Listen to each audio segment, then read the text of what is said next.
Isa ka bang taong may integridad o kredibilidad? Maligayang kapistahan ni Nuestro Padre Jesus Nazareno. Pagbati po sa lahat ng deboto ng mahal na poong Jesus Nazareno, lalo na sa Quiapo Church. Nawa, ang ating debosyon sa poong Jesus ay maging daan upang makita siya na nakikipaglakbay sa atin sa lahat ng panahon at pagkakataon sa ating buhay. Ito po ay Sister Lines ng Daughters of St. Paul. Matunghayan natin ang pagkamangha ng mga tao kay Jesus dahil nagtuturo siya sa kanila na parang isang may kapangyarihan sa ating mabuting buhay.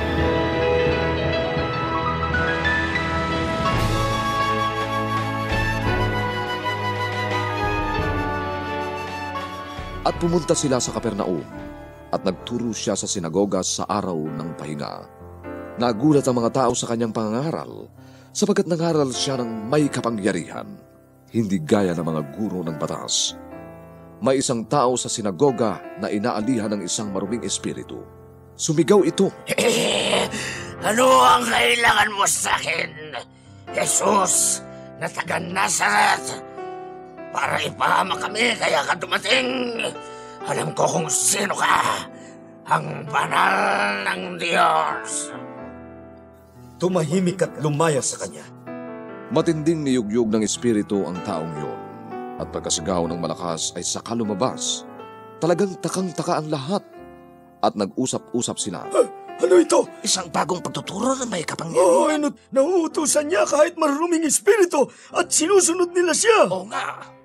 At dumaganap ang katanyagan niya saan man sa buong lupain ng Galilea.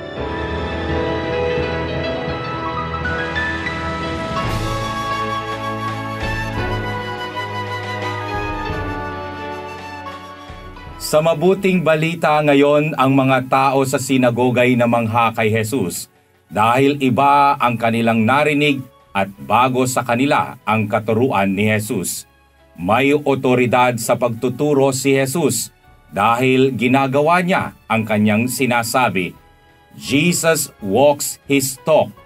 Madalas kapag magsasalita o magbibigay ng komento ang isang institusyon o individual, ang una nating tinitingnan ay ang kanyang integridad at kredibilidad.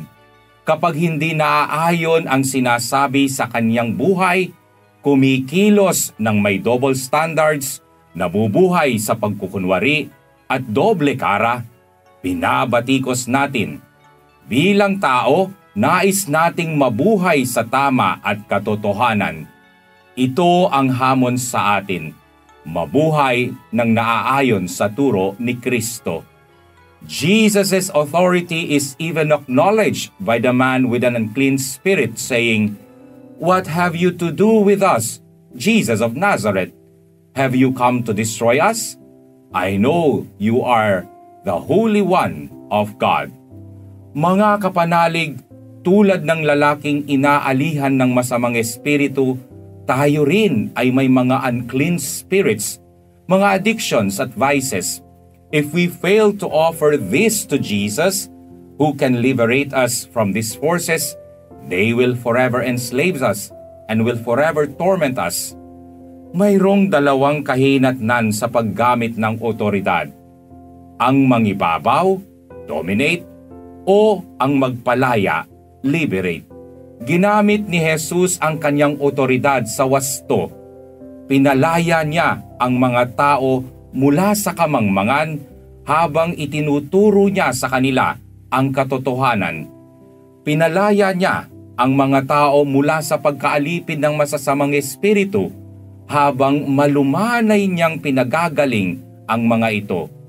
Ito ang hamon sa atin. Paano gamitin ng responsable ang otoridad na mayroon tayo? To dominate or to liberate? Amen. Ako po si Father Brian Tayag ng Society of St. Paul. Mga kapanalig, support Pauline's online ministry. Subscribe, like, and follow us on Facebook, YouTube, Instagram, Twitter, TikTok, Spotify, Google, and Apple Podcast. Maraming salamat po. At sa lahat na nagme-message sa amin na humihingi ng panalangin para sa iba't ibang kondisyon, asahan po ninyong na ipagkaloob ng Diyos ang inyong mga kahilingan. Ito po muli si Sister Lines ng Daughters of St. Paul na nagpapaalalang bagong taon 2024 ating ipagkatiwala sa mapagpalang kamay ng Panginoong Diyos